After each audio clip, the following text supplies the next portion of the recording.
Hey there, Stephen. Hope you're having a good vacation and looking forward to seeing you back in the studio next week. Basically, what I want to talk about today is I'm just going to do a continuation of what we were talking last time. I didn't see anything back from you, so I'm assuming everything was good. No major questions or anything like that. So, cool. I'll kind of see how things are going when you get back next time. Like I covered today, there's 4 things I want to cover today. One, your G tonalization, your G major scale. See how that's coming along. Then that preliminary exercise, getting the hand set up for a scaling position. And then I'll talk a little bit about free stroke 2 today, because I want to build kind of like your rest stroke and your free stroke at the same time.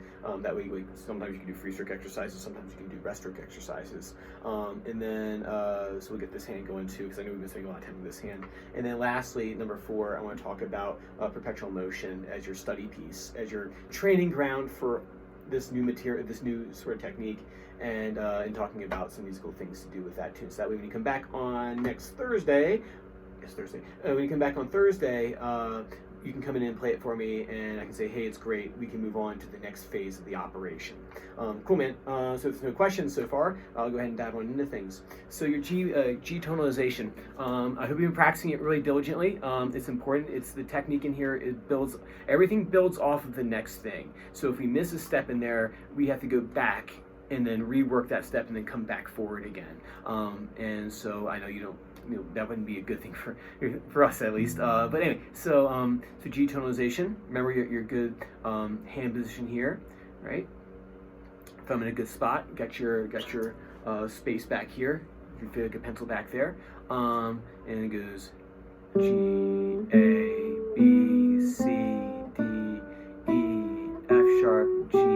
Right? Keeping those fingers up, not dipping down like that, which we've been talking about. What I want you to do this week with it is I want you to thud it. Because what we need to start addressing too in your left hand is also pressure. The biggest thing I see when adult students come to me, in any style that is they go, okay, Doug, I'm going to play for you now. They act like this is like a little slugger, right? They're going to grip this thing in, they're going to will themselves into playing the guitar. And you can try to will yourself into it, and sometimes you may stumble upon the correct answer, but what I see a lot of times is that the reason why people make mistakes a lot of times is the phrasing doesn't work the way they want. They're pressing too hard. It's like they're walking in mud. So what we want to do is we want to practice having a relaxed hand, and the best way to do that is by thudding and buzzing. So what I'm going to do is I'm going to play, G, obviously you can't thud or buzz.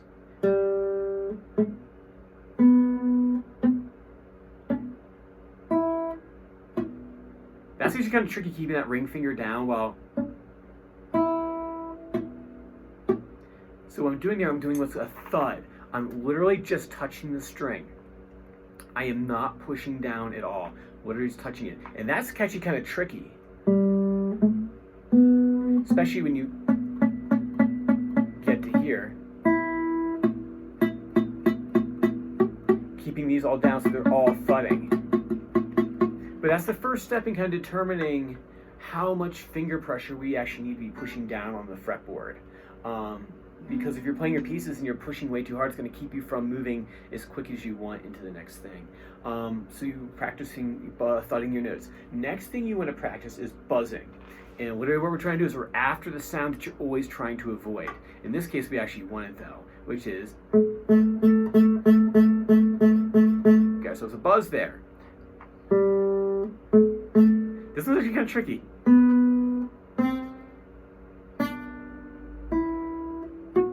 There it is. And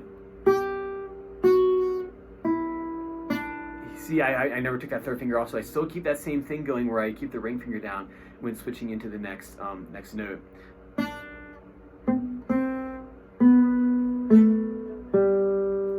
We want to be able to have enough control over our finger to press down just enough to get that buzzy tone. And at that point, what you do is to figure out how much pressure you should absolutely use after that. So see if you're gonna do like what I call a bell tone, or a beautiful tone, is... So when I play this note here, I thud it, I can buzz it, and all I do is add ever so slightly. There it is. There you go. So I add just ever so slightly, just a little bit more pressure.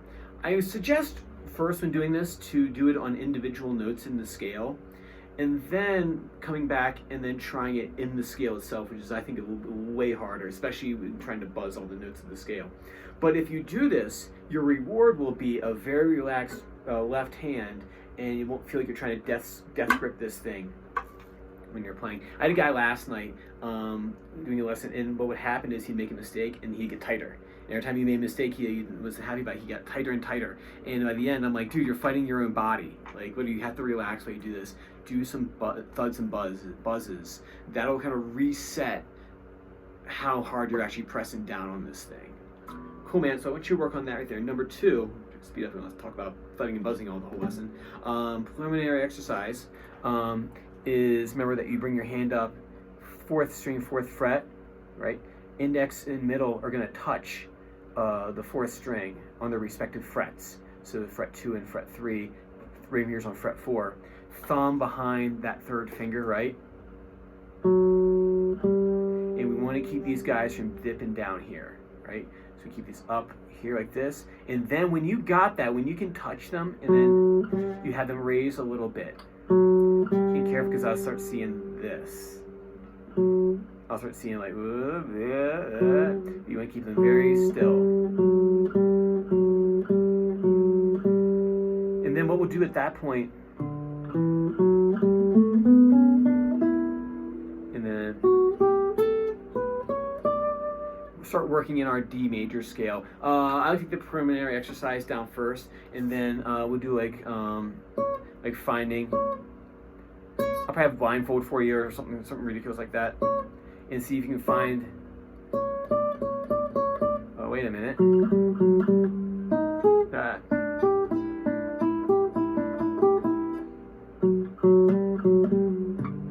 See what we're doing? We're building out that strength between the 3 and the 4. That way, when you go to play a D major scale, so the scale that we'll do next after the G, it will be the D major scale.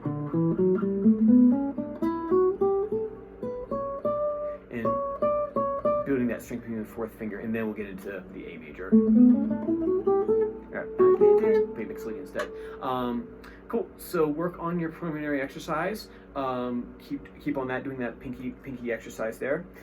Next thing I want to talk about is your free stroke. What we're going to do is imagine you got an X back here on the back meaty part of your thumb, right?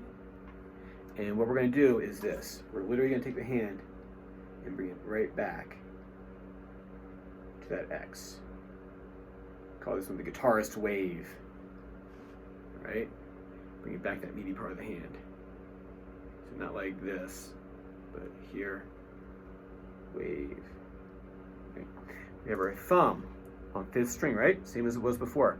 Place I and M on strings 3 and 2, on the G and the B string, right? And what we want to do, bring it right back that X in your hand.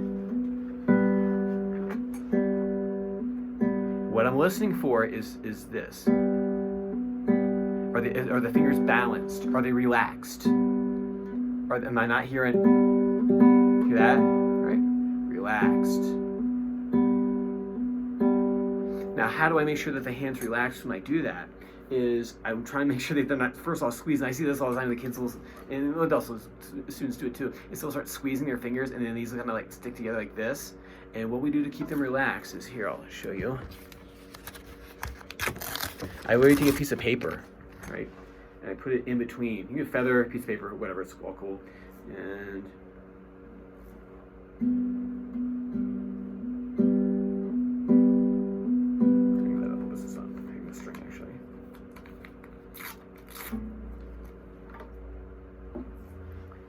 So I put the piece of paper here, my finger like this. Just keep that nice and relaxed if they're.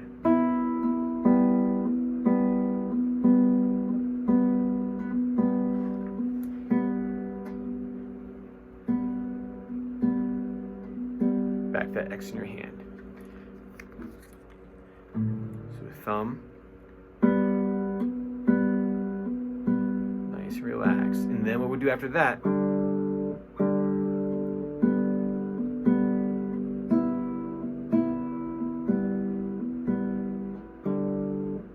together like that, right? It's kind of funny. You always think of, oh, okay, I'll just do a free stroke, but really the way I build it out is I do I and M together, and then we start doing arpeggios, thumb, index, and middle, different combinations. And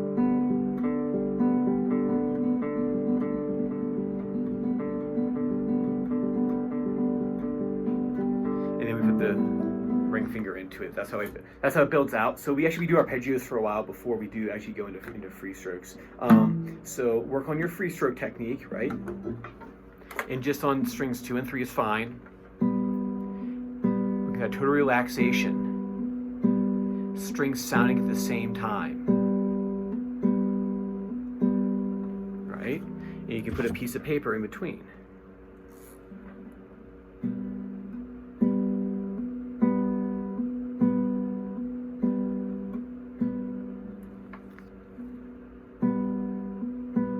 Keep them nice and relaxed. Cool. Work on that for me, okay? Awesome. And then, last thing, number 4 I want to talk about today is perpetual motion. And so with perpetual motion, obviously you've been working really diligently. You probably almost had it memorized at this point, I'm assuming.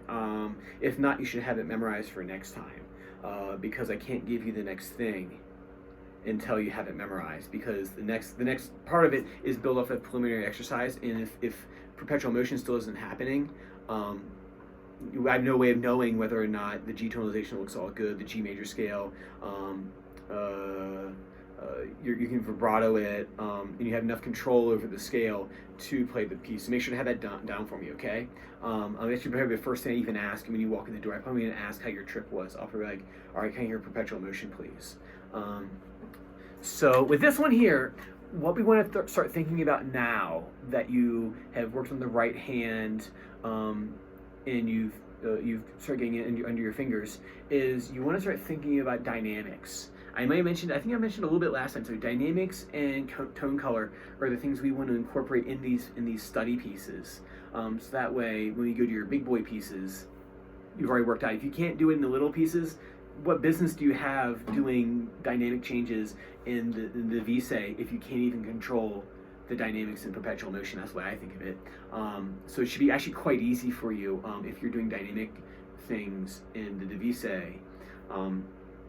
They should be very simple for you in perpetual motion. But let's do the technique first. So what I want to do in this one is, as you play the line, you start with the M finger.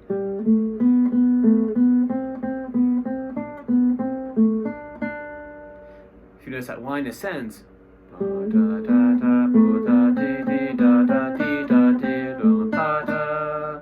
As I did that, I was kind of crescendoing through that line.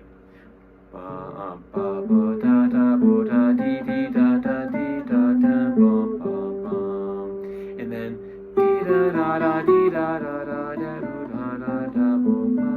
see how it's descending? So I wanted to do a decrescendo there. So and then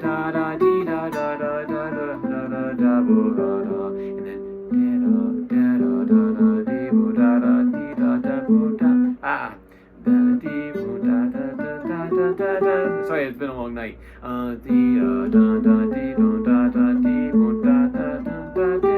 See, I keep those fingers in place like I did before. There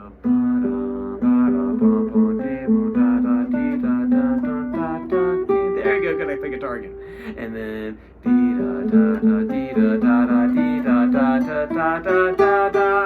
right? Practice doing those crescendos through those lines right there. So important to include those things in these exercises. It's not just the fact of play the notes in the correct order with the correct timing. You have to put that the dynamics in there. Otherwise, it'll sound like Steven's really good at playing sequencing scales. Can't speak to how well he can play musically in perpetual motion. But anyway, so that's what you want to think about in this, is the direction of the line. As you ascend, you crescendo. As you descend the line, you decrescendo. And whenever you have, say, the second, this section right here, so say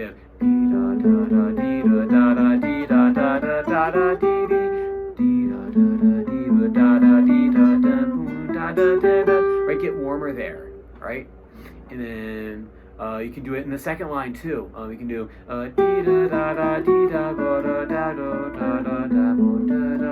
and be-da-da-da-dee-da-da-da-da-da-da-da. Right? Those are all things to think about in this piece. Not just Doug ordered me to play this sequence or this series of notes in this order right here. I want you to play it musically. Cool, man. Play what we have time for today. Just to recap real quick, G tonalization, finger pressure, thuds and buzz. I know I wrote in the notes vibrato, but I'd be more concerned this week making sure you get that buzzes and thuds down. And then we talk about vibrato next time. Preliminary exercise, right? We already talked about that. It's to build that third and fourth finger strength, so that way when we go play the D major scale, your pinky is spot on and you're not doing any wonky sort of things with your hand. We'll talk more about the D major scale if everything looks good with your G major scale. Next time I can go ahead and start integrating the D major scale into your playing, into your left hand technique. Free stroke, start that process. We're going to do I and M. We're going to do I and M across the strings, and then we're going to slowly build out into arpeggios. And then build there and hopefully get into tremolo at some point. And then lastly, with some basic rep, a study piece, Perpetual Motion. Focus on dynamics and tone color too, if you can. Cool, man. That's about what we have time for today. Any questions? No? Okay. All right.